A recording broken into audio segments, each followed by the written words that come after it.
Rajesh law centre में आप लोगों का स्वागत है। आज हम लोग उत्तर प्रदेश एपीओ की प्रारंभिक परीक्षा की दृष्टि से एवं मुख्य परीक्षा को ध्यान में रखते हुए पुलिस अधिनियम एवं उत्तर प्रदेश पुलिस रेगुलेशन 1861 के प्रारंभिक चीज़ों पे चर्चा करेंगे। प्रारंभिक का मतलब उसकी प्रेम्बल पे और डेफिनीशन पे चर्चा करेंगे। तो उसी संदर्भ में मैंने यहाँ पे कुछ चीज़ों को नोट किया है जिसको आप लोग बहुत ध्यान से सुनिएगा। सबसे पहले मैंने पुलिस अधिनियम एवं उत्तर प्रदेश पुलिस रेगुलेशन 1861 लिखा है। इसको आपको ध्यान देना होगा। ये लिखा क्या गया? पुलिस अधिनियम के सामने उत्तर प्रदेश पुलिस अधिनियम नहीं लिखा हुआ है। इसका मतलब कि ये जो पुलिस अधिनियम है ये जनरल पढ़ना है। इसको किसने बनाया है? सेंट्रल असेंबली ने बनाया है। किसने बनाया है? सेंट्रल असेंबली ने बनाया, क्योंकि ये 1861 में बना था। लेकिन जो रेगुलेशन पढ़ना है ना, ये उत्तर प्रदेश का पुलिस रेगुलेशन पढ़ना है, क्योंकि बैरक में आप देखेंगे लिखा हुआ पुलिस अधिनियम एवं उत्तर प्रदेश पुलिस रेगुलेशन। तो जो पुलिस रेगुलेशन है ये उत्तर प्रदेश का है और जो अधिनियम है ये सेंट्रल असेंबली ने बनाया है। अर्थात ये पुलिस अधिनियम भारत के उन सभी राज्यों पे लागू है जिन राज्यों ने अपने यहाँ इसको हटा करके कोई नया पुलिस एक्ट ना बनाया हो। तो इस तरह से ये तो आपने मीनिंग समझ लिया। हाँ, एक और इन्फॉर्मेशन मैं आप लोगों को दे दूं कि प्रत्येक संडे को शाम 8 बजे से 10 बजे तक ऑनलाइन फ्री लाइव क्लास की सुविधा उपलब्ध कराई गई है। जिस किसी बच्चे को फ्री ऑनलाइन क्लास ज्वाइन करना है, कोई चार्ज नहीं लगता है, ठीक है। केवल और केवल आपको मेरा चैनल सब्सक्राइब करना होगा, राजेश लॉ सेंटर चैनल। आप राजेश लॉ सेंटर चैनल को सब्सक्राइब कर लेंगे तो खुद शाम को 8 बजे उस पर लाइव क्लास शो होगी और आप वहां से जा कर के ज्वाइन हो सकते हैं। किसी तरह की कोई लिंक भेजने की आवश्यकता नहीं है और ना ही कोई लिंक भेजी जाती है, क्योंकि उसमें लिंक भेजने की ज़रूरत ही नहीं है। आप सीधे चैनल पे जाएंगे, वहां आपको लाइव शो होगा, ठीक है, रेड कलर में, और वहां से आप जो है ज्वाइन हो सकते हैं। तो प्रत्येक संडे को शाम 8 बजे से 10 बजे तक लाइव क्लास ली जाती है और जो क्लास लाइव अब तक हुए हैं उनका वीडियो ऑलरेडी चैनल पर उपलब्ध है एपीओ क्रैश कोर्स के नाम से। और दूसरी चीज़, हमारे यहाँ ऑनलाइन ऑफलाइन दोनों प्रकार की क्लास की सुविधा उपलब्ध है, चाहे वो यूपी एपीओ हो या पीसीएसजे का हो। ये क्रैश कोर्स की भी सुविधा उपलब्ध है, फुल कोर्स की भी सुविधा उपलब्ध है, मेंस की भी क्लास चलाई जाती है। आप इस नंबर पे संपर्क करके अपनी सुविधा अनुसार क्लास ज्वाइन कर सकते हैं या जो भी कोई जानकारी प्राप्त करना है आप प्राप्त कर सकते हैं। तो पुलिस अधिनियम एवं police Uttar Pradesh police regulation 1861 ये एक्ट कब का है? ये महत्वपूर्ण है। 22/3/1861 यानी 22 मार्च 1861 को उत्तर प्रदेश पुलिस अधिनियम जो है प्रभावी हो गया। वो पुलिस अधिनियम एवं उत्तर प्रदेश पुलिस रेगुलेशन कब से? 22 मार्च 1861 से। इसका एक्ट नंबर क्या था जिस साल ये बनाया गया था? तो एक्ट नंबर 5 है, तो ये 5 लिखा हुआ है। अब पूरा पुलिस अधिनियम एवं उत्तर प्रदेश पुलिस रेगुलेशन नाम से ही क्लियर है कि ये 2 पार्टों में डिवाइड है। तो जो उत्तर प्रदेश पुलिस अधिनियम है उसको मैंने इधर डिनोट कर दिया है, जो उत्तर प्रदेश पुलिस रेगुलेशन है इसको इधर कर दिया है। अब पुलिस रेगुलेशन में आपको पैराज पढ़ने हैं, जिसमें 554 पैराज हैं, 37 चैप्टर्स हैं। तो 37 अध्याय 554 पैराज हैं, ठीक। जिसमें चैप्टर्स पे मैंने थोड़ा बहुत डिस्कशन एक वीडियो में, इसके पहले वाले वीडियो में किया भी है। फिर पुलिस अधिनियम में टोटल 47 सेक्शंस हैं। यहाँ कोई पैराज नहीं, कोई चैप्टर नहीं, कोई पार्ट नहीं, केवल और केवल सेक्शन पढ़ना है 47, और वो भी सब नहीं पढ़ना है क्योंकि इसमें कई सारी धाराएं तो रिपील हो गई हैं। जैसे धारा 6 हो गया, धारा 11 हो गया, धारा 38 से 41 तो रिपील हो गई है। और इसके साथ ही साथ जो धाराएं बची भी हैं उनमें से भी सब महत्वपूर्ण नहीं है। मैं एक एक करके आप लोगों को बताऊंगा। बस आप लोग चैनल पे बने रहिए, सब्सक्राइब करके रखिए चैनल को, जैसे भी कोई वीडियो अपलोड हो जिससे उसका नोटिफिकेशन आपके पास सर्वप्रथम पहुंच जाए। हाँ, अगर कोई बात आपको नहीं समझ में आई है या कुछ नई बातें बतानी है तो आप उसके लिए कमेंट कर सकते हैं, या वीडियो समझ में आता है तो भी आप कमेंट बॉक्स में जाके अपना कमेंट भी दिखा सकते हैं। अब सबसे पहले यहाँ मैंने जो बताया है रेगुलेशन के बारे में कोई चर्चा नहीं की गई है, एक्ट के बारे में बेसिक चीज़ें हैं, लेकिन कम से कम 1% इस वीडियो से आपको मिलना ही मिलना, कोई काट नहीं सकता इसको। एक क्वेश्चन इस वीडियो से मिलेगा आपको एग्जाम में। उद्देश्य और परिभाषा। उद्देश्य का मतलब उद्देश्य का यानी पुलिस अधिनियम को बनाए जाने का ऑब्जेक्ट क्या है ये आपको देखना है, और साथ ही साथ धारा 1 जो डिफिनीशन क्लास है, कितने शब्दों को डिफाइन किया गया, उनकी मीनिंग क्या है। तो सबसे पहले हम लोग ऑब्जेक्ट पे आते हैं। ऑब्जेक्ट में क्या लिखा जाए, देखिए मैंने किस तरीके से उसको बनाया है। लिखा है पुलिस को, किसको, पुलिस को पुनर्गठित करने और अपराधों को निवारित करने तथा उनका पता लगाना।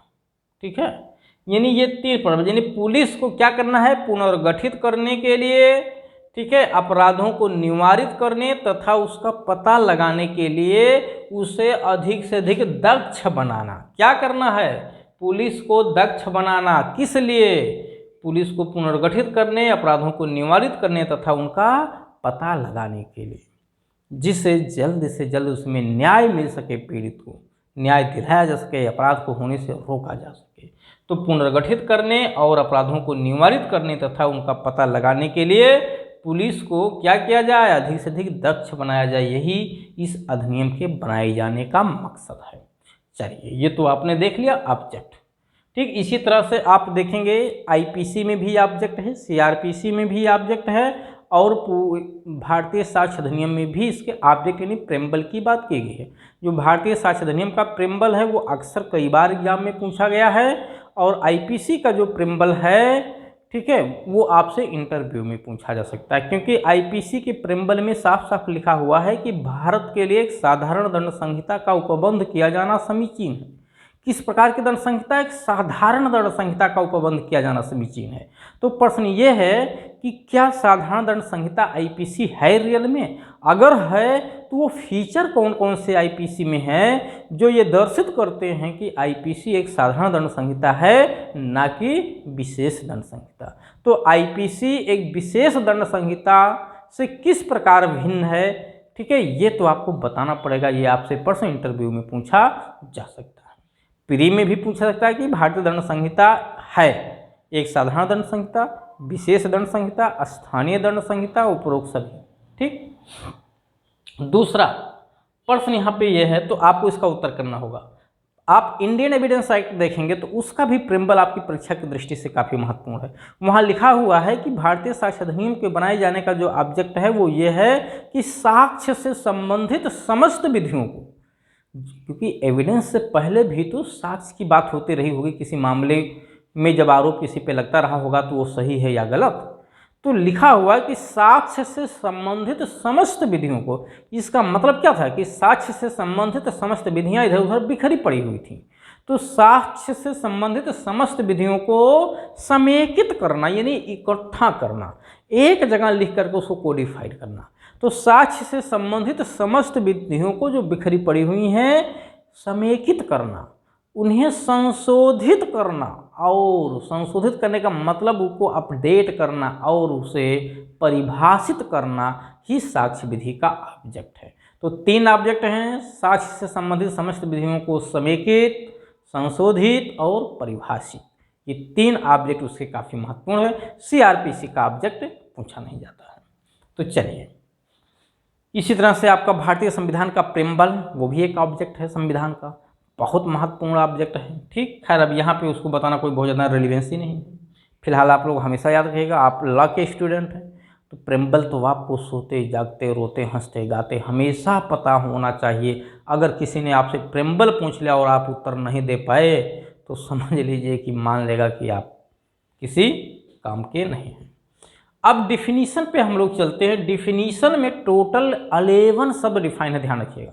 अगर ये पूछा जाता है कि पुलिस एक्ट में टोटल कितने शब्द परिभाषित किए गए हैं, तो पुलिस एक्ट में टोटल 11 शब्द हैं, 11 शब्दों की डिफिनीशन दी गई है। कितने शब्दों की?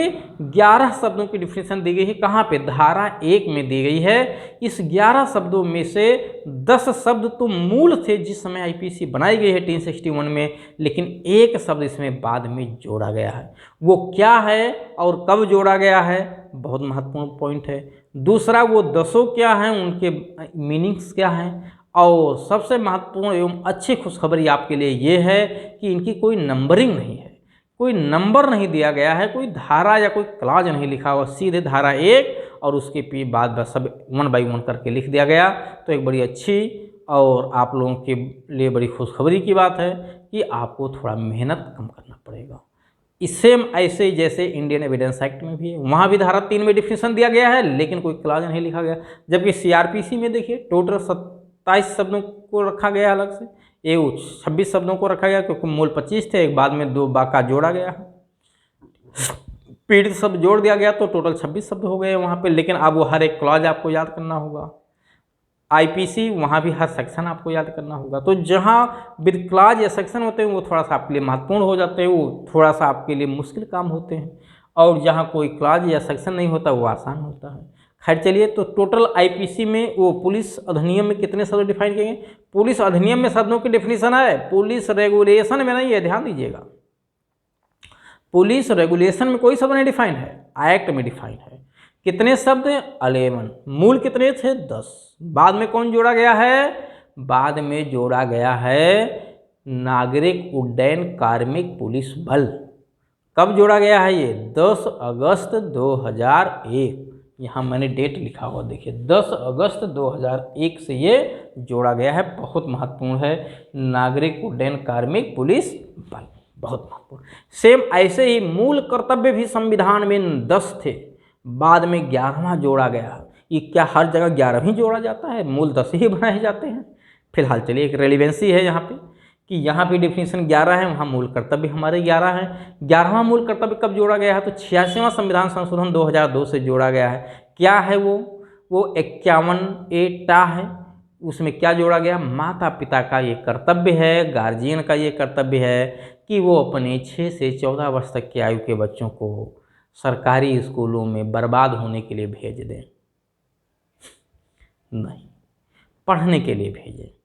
ये अलग की बात है कि जिस तरह से शिक्षा की हालात है, स्थिति है, वो बर्बादी का ही है।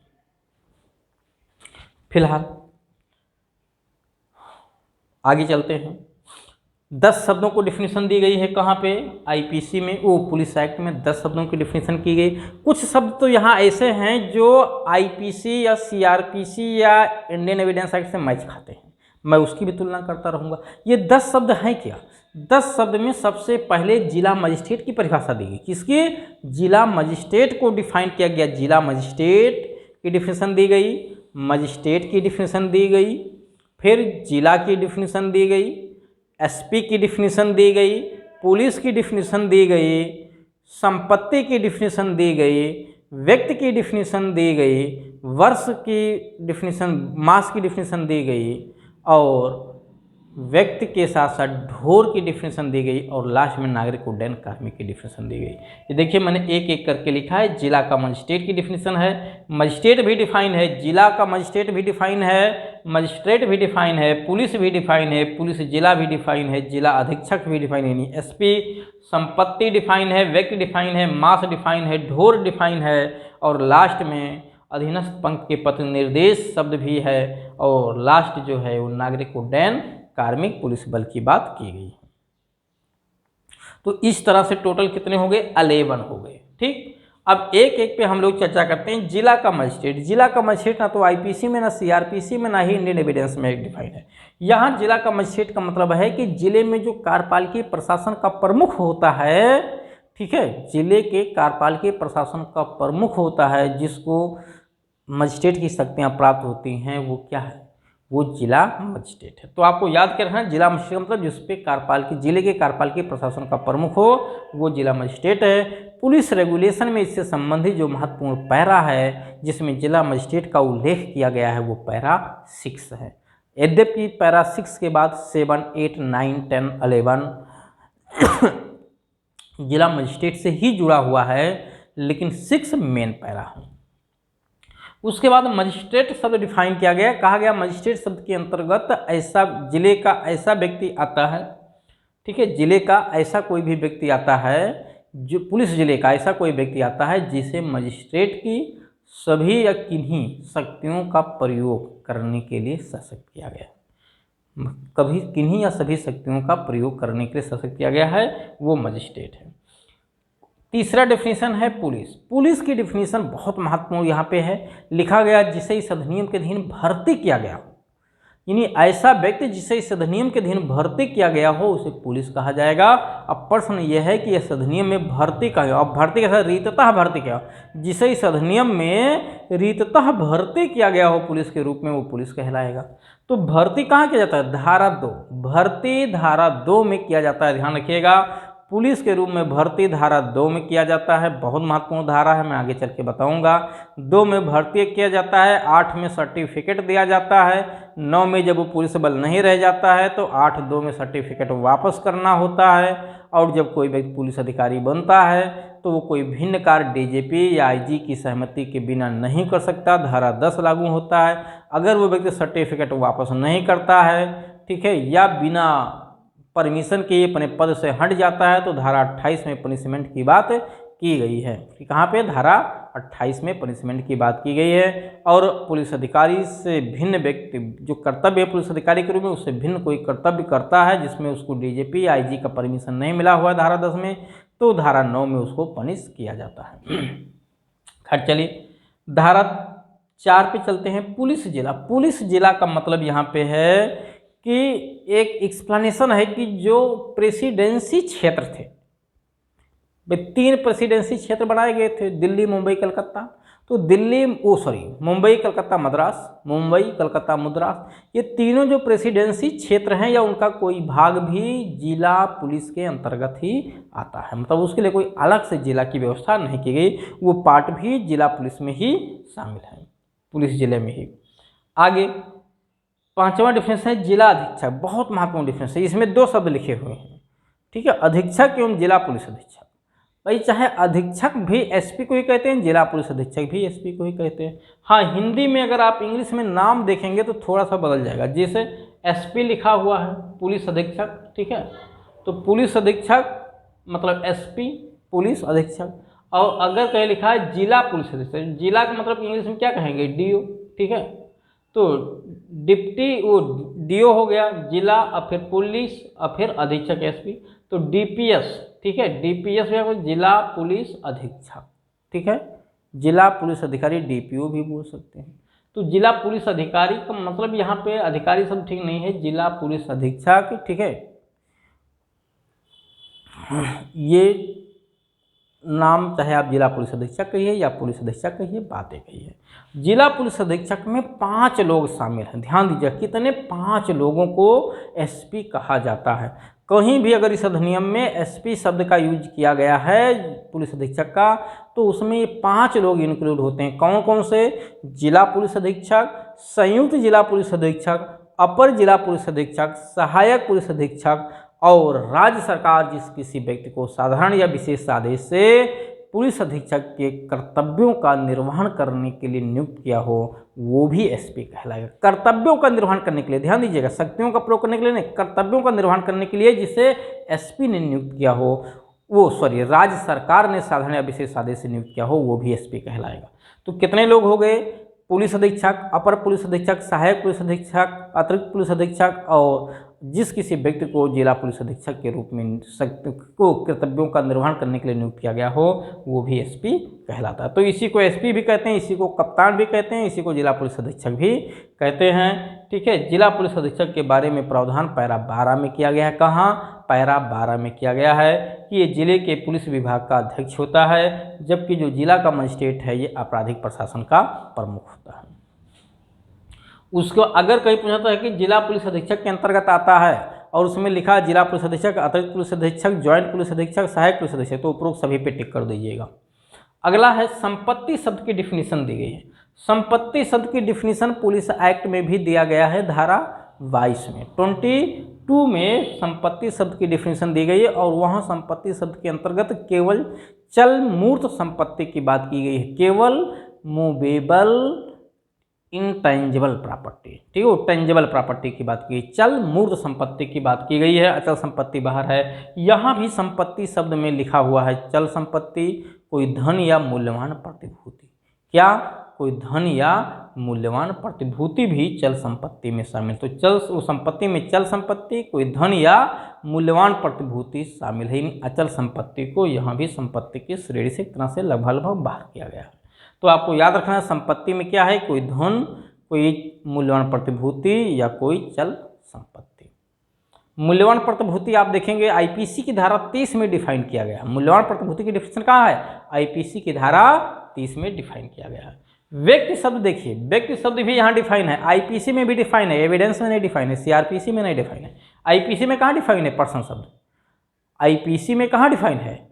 आईपीसी की धारा 11 में व्यक्ति शब्द की डिफिनेशन दी गई है, 12 में लोक शब्द की डिफिनेशन दी गई है। पर्सन की 12 में पर्सन है, 11 में व्यक्ति है, ठीक है, यानी 12 में पर्सन है, पब्लिक है, और 11 में व्यक्ति है, यानी व्यक्ति, फिर से गलती हुई, पर्सन और पब्लिक। पर्सन की डिफिनेशन 11 में है, पब्लिक की डिफिनेशन 12 में है। पर्सन मतलब व्यक्ति, पब्लिक मतलब लोग। तो व्यक्ति शब्द में, व्यक्ति शब्द कहीं भी डिफाइन होता है तो उसमें मानो तो आता ही आता है, जो नेचुरल पर्सन है वो तो आता ही आता है, कंपनी निकाय भी उसमें शामिल हैं या नहीं, यही एक विवादित प्रश्न होता है, क्योंकि हर जगह व्यक्ति में कंपनी या निकाय शामिल नहीं होते हैं। लेकिन यहाँ लिख दिया गया है कि व्यक्ति शब्द में कंपनी और निकाय भी शामिल है। इसका मतलब नेचुरल तो है ही है, कंपनी और निकाय भी व्यक्ति शब्द के अंतर्गत आते हैं। और यही परिभाषा आपकी आईपीसी की धारा 11 में भी की गई है। तो यहाँ आईपीसी की धारा 11 लिख लीजिएगा, संपत्ति पे आईपीसी की धारा 22 लिख लीजिएगा, रीड विद। अगला महत्वपूर्ण डिफिनीशन, वो बहुत महत्वपूर्ण नहीं है, मास। मास का मतलब ब्रिटिश कैलेंडर से है। यहाँ जहाँ कहीं इस अधिनियम में मास लिखा, जैसे 1 महीने का सजा, 2 महीने का सजा, 3 माह का सजा, तो वो 3 माह का मतलब क्या है? 3 माह कितने दिन के लिए होगा, कितना घंटा होता है उसमें? तो कह रहे हैं ब्रिटिश कैलेंडर के अकॉर्डिंग यहाँ माह शब्द के समय का काउंट किया जाएगा। और लास्ट में लिखा है ढोर। ढोर मतलब है ऐसे जानवर जो साधन के रूप में यूज किए जाते हैं, उनको ढोर कहा जाता है। ऐसे जानवर जो साधन के रूप में यूज किए जाते हैं उनको यहाँ ढोर कहा गया है। और उन ढोर शब्दों के प्रति कोई बेतहाशा सवारी, कोई उनके साथ क्रूरता निर्दयता की जाती है तो उसको अपराध बनाया गया है यहाँ एक्ट में। मुख्यतः आप धारा 34 पढ़ेंगे तो आपको मिलेगा।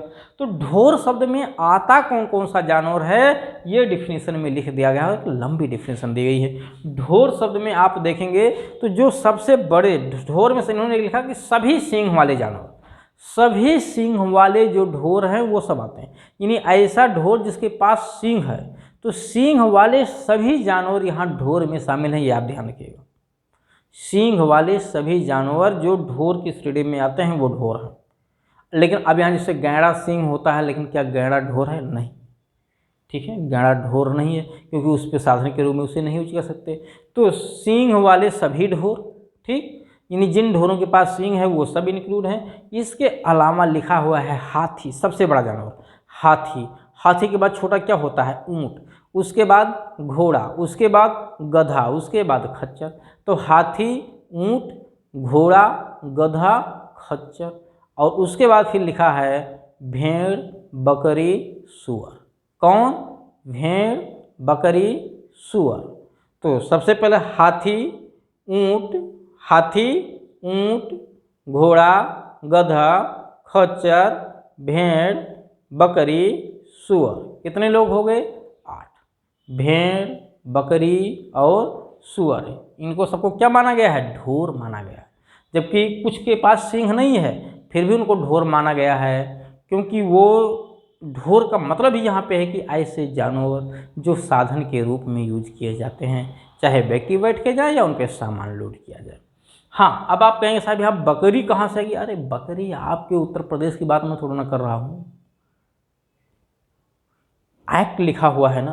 आपके यहाँ बहुत तरह की विविधताएं हैं, पहाड़ी एरिया है, बहुत सारी जगह ऐसी बकरियाँ भी होती हैं जो बड़ी नस्ल की होती हैं, ढोर के रूप में यूज होती हैं। सूअर भी यूज किए जाते हैं। तो ये आपको याद रखना है कि व्यक्ति शब्द के अंतर्गत कौन कौन लोग आते हैं, ठीक है, वो ढोर शब्द के अंतर्गत कौन कौन आते हैं। तो सभी सींग वाले, और इसके अलावा हाथी, ऊंट, घोड़ा, गधा, खच्चर, भेड़, बकरी, सूअर। ठीक, अब इसमें डॉग नहीं शामिल है, ध्यान रखिएगा, डॉग कुत्ता नहीं शामिल है। अगला परिभाषा अधीनस्थ पंक्ति के प्रति निर्देश। अधीनस्थ पंक्ति का मतलब क्या है यहाँ पे, ठीक है, अधीनस्थ पंक्ति का मतलब क्या है? तो अधीनस्थ पंक्ति का निर्देश का मतलब कि ऐसे पुलिस अधिकारी जो डिप्टी एसपी, ठीक है, डिप्टी एसपी के पंक्ति से नीचे के जितने पुलिस अधिकारी हैं उन सबको अधीनस्थ पंक्ति का पुलिस अधिकारी कहा जाता है। इस अधिनियम में बहुत सारी जगह ये शब्द यूज किया गया है, अधीनस्थ पंक्ति का पुलिस अधिकारी। जैसे धारा 7 में विभागीय कार्रवाई है, वहाँ भी लिखा हुआ कि जो विभागीय कार्रवाई है वो अधीनस्थ पंक्ति के पुलिस अधिकारियों पर लागू होता है। तो अधीनस्थ पंक्ति के पुलिस अधिकारी में कौन आएगा? डिप्टी एसपी से नीचे के जितने पुलिस अधिकारी हैं वो सब आते हैं। तो डिप्टी एसपी से नीचे कौन हो गया? नीचे का मतलब है कि सब नॉन गजेटेड पुलिस ऑफिसर, अराजपत्रित पुलिस अधिकारी सब अधीनस्थ पंक्ति के पुलिस अधिकारी की श्रेणी में आते हैं। और वो शुरुआत कहाँ से होती है? कांस्टेबल से लेकर के इंस्पेक्टर। इंस्पेक्टर भी नॉन गजेटेड पुलिस ऑफिसर है, ध्यान दीजिएगा। तो इंस्पेक्टर जिसको कोतवाल कहते हैं, अगर कोतवाली में उसको चार्ज दे दिया गया तो कोतवाल कहलाता है। वो क्या है? नॉन गजेटेड पुलिस ऑफिसर है और सबऑर्डिनेट पुलिस अधिकारी कहलाता है। अधीनस्थ पंक्ति का पुलिस अधिकारी वो है, ध्यान दीजिएगा। तो इंस्पेक्टर हो गया, एसआई हो गया, ठीक है, एएसआई हो गया, दीवान हो गया, हेड कांस्टेबल हो गया और कांस्टेबल हो गया। ये सब क्या है? इन कांस्टेबल से लेकर के इंस्पेक्टर तक सब अधीनस्थ पंक्ति के पुलिस अधिकारी हैं। और यही तो अराजपत्रित पुलिस अधिकारी भी कहलाते हैं। इसके अलावा और कोई दूसरा नहीं है अराजपत्रित पुलिस अधिकारी, क्योंकि डिप्टी एसपी से लेकर के डीजीपी तक सब राजपत्रित पुलिस अधिकारी यानी गजेटेड पुलिस ऑफिसर हैं। और लास्ट में एक डिफिनेशन दी गई है, ठीक है, जो नया जोड़ा गया है 10 अगस्त 2001 से, वो है नागरिक उड्डयन कार्मिक पुलिस बल। इसका मतलब क्या है? ये जो नागरिक उड्डयन विभाग है ना, रेलवे का जो एयरपोर्ट का जो ट्रेन एरोप्लेन का जो ये स्टेशन होता है ना, एयरपोर्ट जिसको कहते हैं, वहाँ जो कर्मचारी थे उनको नागरिक उड्डयन कार्मिक कहते हैं। तो उन नागरिक उड्डयन कार्मिकों को 2001 से पुलिस बल बना दिया गया, उनको पुलिस बल बना दिया, पुलिस बना दी गई।